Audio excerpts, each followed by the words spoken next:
everyone, and welcome to Community Voices, brought to you by Mainline Network. I'm AnnaMarie Jones.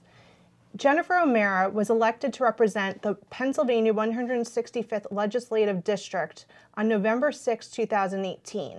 She's the youngest female Democrat representative and first female Democrat to hold this seat. She's with us today to talk about why she ran, how she won, and what she has accomplished in her first year as state representative. Jennifer, I'm so honored to have you here today. Thanks for joining us. Thank you very much for having me. I always love coming out to visit Mainline Network. Great. Well, we're so excited to talk to you, and congratulations about completing your first year in the seat. Thank you. It flew by. So how's it going? How does it feel? Like, does being in Harrisburg feel like being home yet? How was that adjustment? Sadly, I would say yes, it does. In that we were in Harrisburg a lot in 2019, and it took a little bit to get used to the routine, the going back and forth on the turnpike, and getting busy in the district as soon as you get back until you head back to Harrisburg. But I think after a couple months, I really got into the flow of things. I likened it to starting a new job, a new business, and a new semester all at once. But I think the first year was a success. We've had contact with thousands of constituents all over the district. We brought back almost $4 million in state grants for projects supporting things like stormwater investments in Radnor, down to park improvements in other parts of the district. So it's been, I would say, a big success so far. Wonderful. You've been busy. Yes. I've been following. Well, before we get into questions that I'd like to ask, I just want the viewers to know, why did you decide to run for this seat? So it's a complicated answer. I first decided I wanted to get involved soon after the 2016 presidential election, because I was pretty disgusted with the way things went on both sides of the aisle. And my husband is a combat veteran, and after the election, we were kind of looking at each other like, well, what are we going to do? And he said, well, I've already served our country, so you're going to go do something. So we came up with this idea that I would run for office. I lost my dad to gun suicide when I was young, when I was 13. And when that happened, it was really tough on my family. My dad was a firefighter in the city. We had to move to Delaware County. My mom became a single mom with 3 kids and a high school diploma and hadn't worked in about 15 years. And she relied on things like public schools, my dad's pension as a union member, and she got a job as a union employee as a school bus driver in Upper Darby. And while my story is sad, it's not unique in a lot of ways. And these programs that exist are supposed to help people when they need it. And I decided to run because it seemed like our elected officials didn't have backgrounds like I did, and they didn't quite understand the problems that regular people were facing. And so I really wanted to show people that they could do this, and that politics doesn't just belong to the wealthy or to people who have been anointed, that politics really can belong to the people. And so we ran a grassroots campaign, and I think we surprised a lot of people when we won, and we won by 530 votes. So I think we showed people that every vote matters, and that when you engage your community and you talk about your values and what's driving you and what qualifies you, people take to that. Well, you did run an impressive campaign, and it was surprising to see the support of the unions and the firefighters and all the people that you wouldn't expect to come out, especially in Springfield. And we had a really unique coalition, I think. I think for a long time, the district was represented by one party for almost 40 years. And when one party is in charge, doesn't matter which one it is, what is it saying? Absolute power corrupts absolutely. And I think people were really tired of the complacency that existed. And so when there was a change that was being offered and someone working really hard, they got behind it. And luckily we won. Yeah. So all those people that got behind us made a good decision. Made a very big difference. Yeah, and it made a difference. I mean, we hear from people every day throughout the district because our district office, we're located in Springfield. We also come to Radnor once a month in the Radnor Township building on the first Thursday. We're in Morton Barrow Hall on the third Thursday. we've found ways to make direct impacts into people's lives. We've fed over 75 families in partnership with a church for Thanksgiving.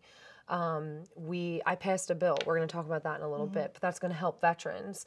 We are trying every month. We have senior breakfast where we bring people to teach seniors about how to prevent themselves from being a victim of fraud, or we bring in benefits people to say to seniors, you know, these benefits are there for you. You have to take advantage of them, and trying to connect people to the services that are out there so people can get support if and when they can. That's fantastic. And what are the causes that you're most passionate about? What are you fighting for on behalf of your constituents when you are in Harrisburg?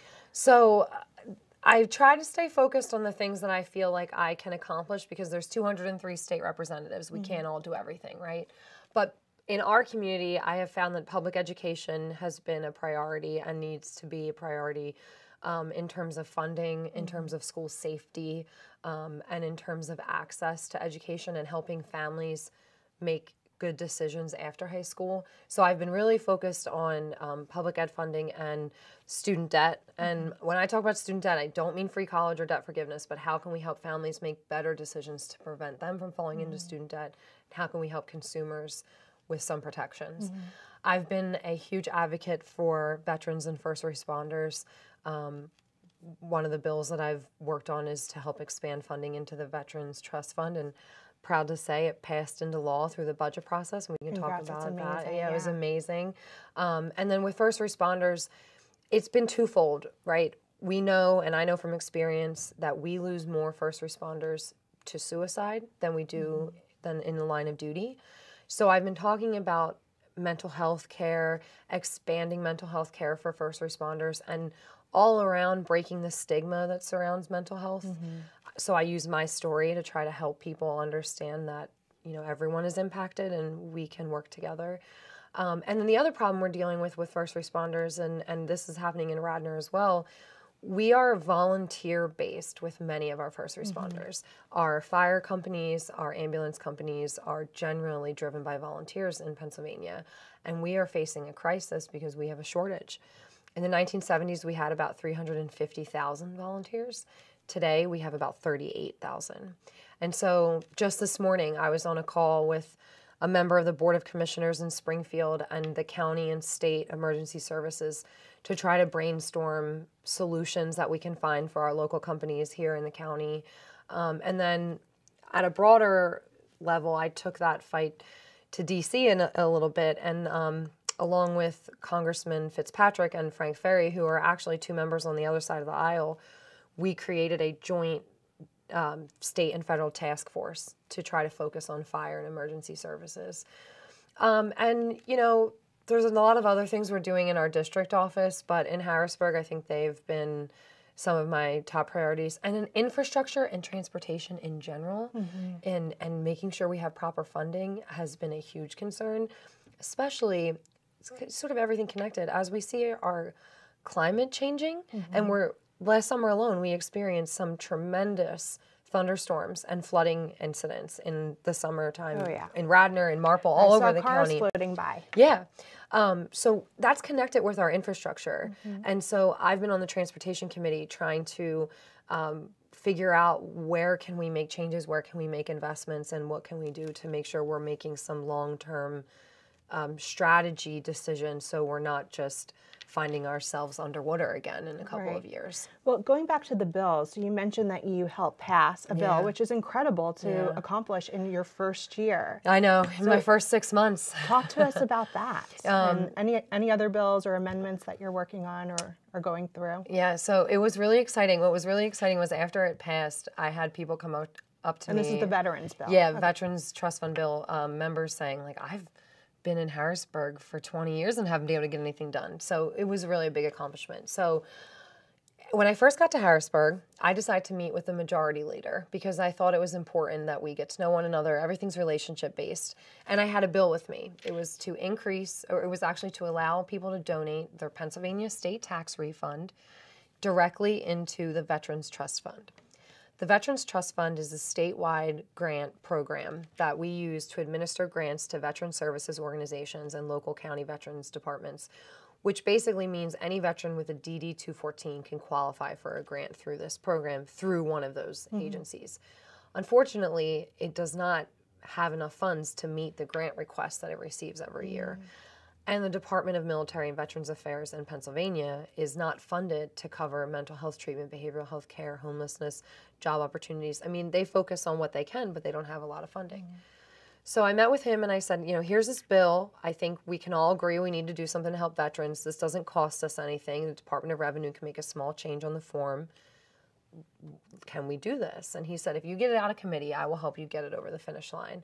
And so I went and met with the chair of whose committee it was assigned, who was assigned to the Finance Committee. There's 24 committees in Harrisburg. Each bill goes to one of them. And they said, we all like this. We'll run it out of committee. So we got it out of committee. And then what ended up happening was through the fiscal code, because this was a change to fiscal, to our fiscal code, because of the tax change. Basically, when you pass the fiscal code, you pass a whole bunch of bills that have passed throughout the year into it's a large package.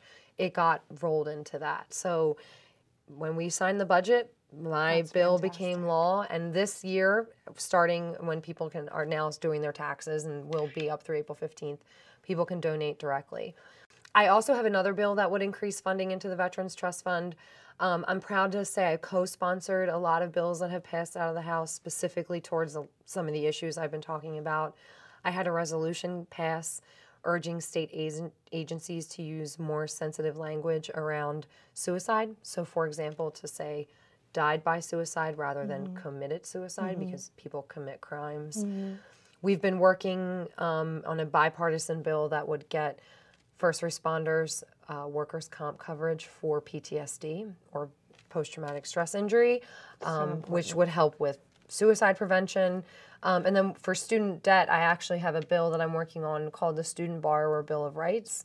And what it would essentially do is create an Office of the Ombudsman in Pennsylvania to be a third party to provide transparency and oversight to the student loan industry, and to be a place for a consumer or a student or a family to call and say, I'm having a problem with my servicer or with my university or whatever, and have them help. They can also recommend best practices and try to find... That makes sense. Yeah. So, and it, you know, when we're trying to get Democrats and Republicans behind something, that's an idea that has support on both sides of the aisle, because it's aimed at fiscal responsibility. Right. And that's something that I also believe in. So we're hopeful that we'll get some traction on that bill before the end of the session. Well, talk to me more. I mean, you're kind of creating a little bit of a window for us to see what it's like in Harrisburg. Yeah. What is it like to work with the other side? Is there a lot of bipartisanship? Or are you finding that that's not there? What is it like for you to work? So it's a good question. Harrisburg is definitely not DC. It is way more functional. We are human beings working together. We remember that each day.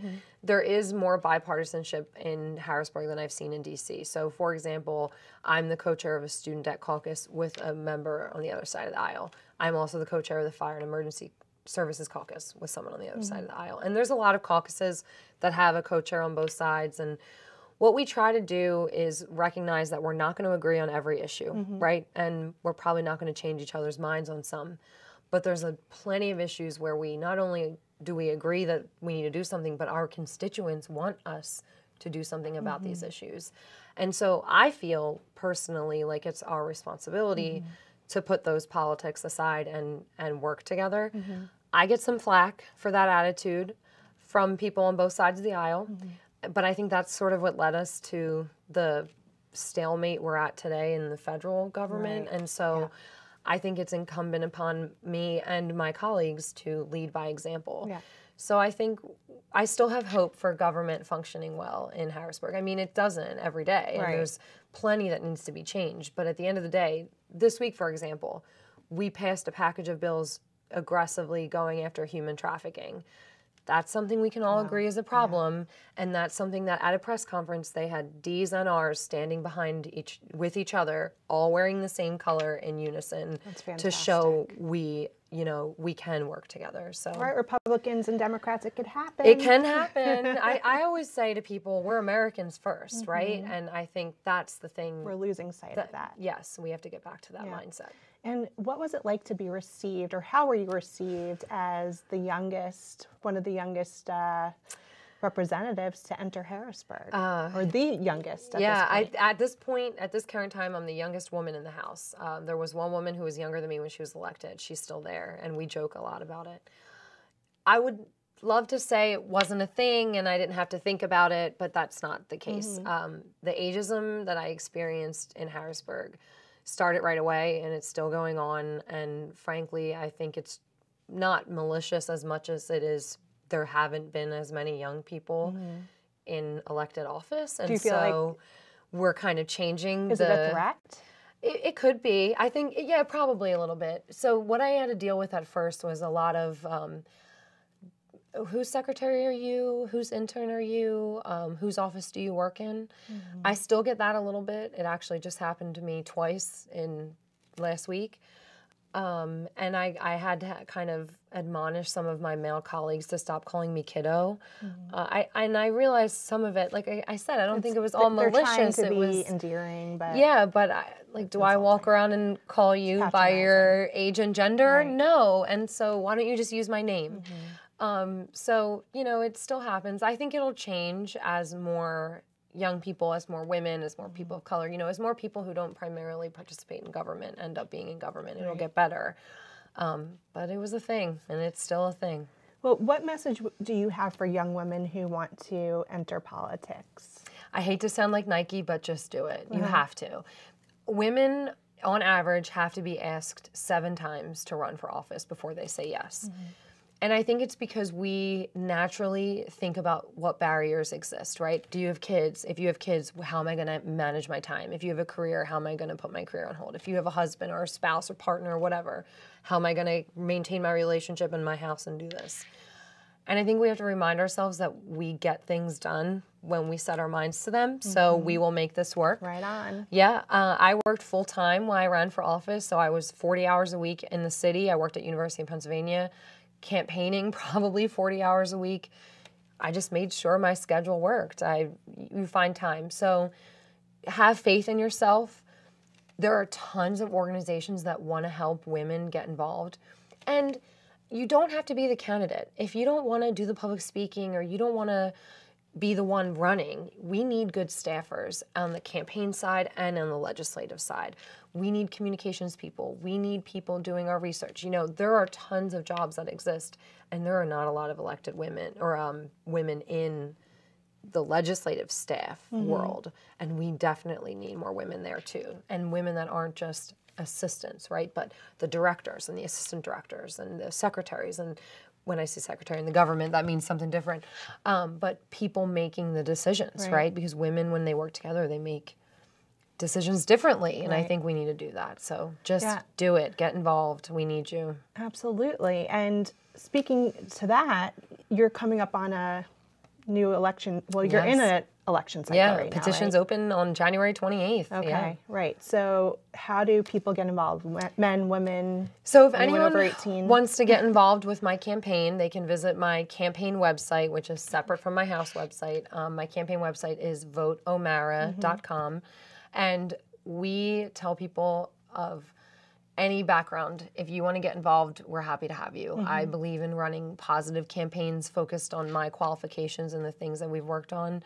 So we're happy to have more folks get involved. Petitions start next week, so the first things people do is circulate petitions, and then we'll be knocking on doors and meeting voters, and it'll be like 2018 all over again. Right, right, and that went well, so I'm sure you will. And what are the most important things you're hearing from your constituents in your district?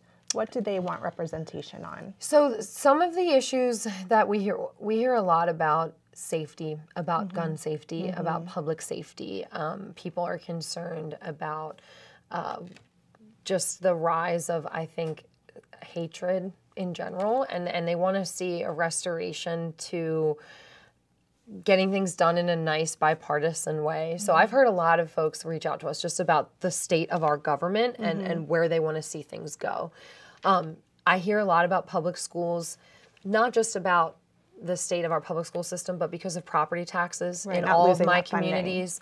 Yeah, and you know, in Springfield, we're building a new school, so people are really struggling with the property tax bills, and we in Harrisburg have to figure out ways to address that. And if we're doing a better job funding our public schools, that wouldn't be coming out of our pockets so much. So that's why I've been a big advocate of implementing the fair funding formula all the way and stop the hold harmless clause. And I hear a lot from people about roads. I mean, I hear about people about potholes and issues on the roads every day. It's definitely the thing my office gets the most calls about. Interesting. So I know it's not trivial, right? Our roads impact us every single day, right? And people have been putting thousands of dollars into their cars for repairs because of bad potholes, especially in the winter. It's happened to us. Yeah, it happened to me. So we, like I mentioned, I'm on the transportation committee, and I wanted that committee a lot because I knew it was going to impact people in a way. So last year, I actually voted against Governor Wolf's budget, and one of the reasons I did was because it had a 30% decrease in transportation funding than the year before. And I couldn't understand how they were possibly taking money out of transportation when we need to be investing money into transportation. When that happens, when you vote against, is there a way to get that message to Wolf, or is that your message? I made sure. Can he amend that? Well, we can try. I mean, so the way the budget works, it's actually coming up, so it's a timely topic. The governor is going to give his budget address when we go back to Harrisburg the first week of February. He does that every year. It's a tradition. It'll be a joint session of the House and Senate, and he will outline where he wants his budget to go. Then over the month of February and the beginning of March, the Appropriations Committee holds hearings with every state agency. There's committees Monday through Thursday for about 5 weeks. That's our chance as members to ask questions. I'm not on the Appropriations Committee, but I am able to get my questions to members who are on there when my agency or one of the agencies I work on is having their hearing. And that's also our time to try to get changes we want with the governor. We make requests and all that. That's where the backroom dealing comes in, though, and this is where it gets out of a rank and file member's hands, and leadership starts making decisions on the budget, and, well, we'll give you this for this, or, you know, it's kind of horrible. That's the part of Harrisburg that I hate. And so when it comes down to the final budget, that's really decided between the leaderships of the House Republicans, House Democrats, Senate Republicans, and Senate Democrats. And then as a rank and file member, last year, I think I had 24 hours to review the whole budget when it was finally presented to me. And it's massive. So the fact that I only had 24 hours is absurd. And there are some rules changes that we want to see that would give us more time. But they're not it's a necessarily very long highlighting process. those changes for you. So you have they're to not. Really and the whole budget process sort of starts in October, so this has sort of been ongoing, and it's a really long process, but it's due June 30th. And Governor obviously doesn't love when we vote against it, but I think they understand why we do, and we just have to be clear on why we're making these decisions. I mean, his budget passed overall, so my no vote wasn't enough to stop it. But I think the reason we decide to make positions like that is because then we'll push them to make better changes next year. So, you know, transportation has been such a big push this year. So, well, I want to thank you on behalf of everyone watching for all that you're doing to represent us. I think you're doing a wonderful job, and you know, I'm just so impressed by you. So, thank you. I'm, you know, fingers crossed for the next reelection. So, if you would like to support Jennifer as she seeks reelection, please visit, I have it here, Vote O'Mara. Oh, you can go to voteomara.com, but you can also, to find out how she's voting and what she's up to in the House, you can go to PAHouseNet/O'Mara. That's PAHouseNet/O'Mara. So I want to thank you. Thank you, Jennifer, for coming. Thank you so much, AnnaMarie. It's a pleasure. It's very cool to talk with you. So I want to thank you all for tuning in to Community Voices, and we will see you next time.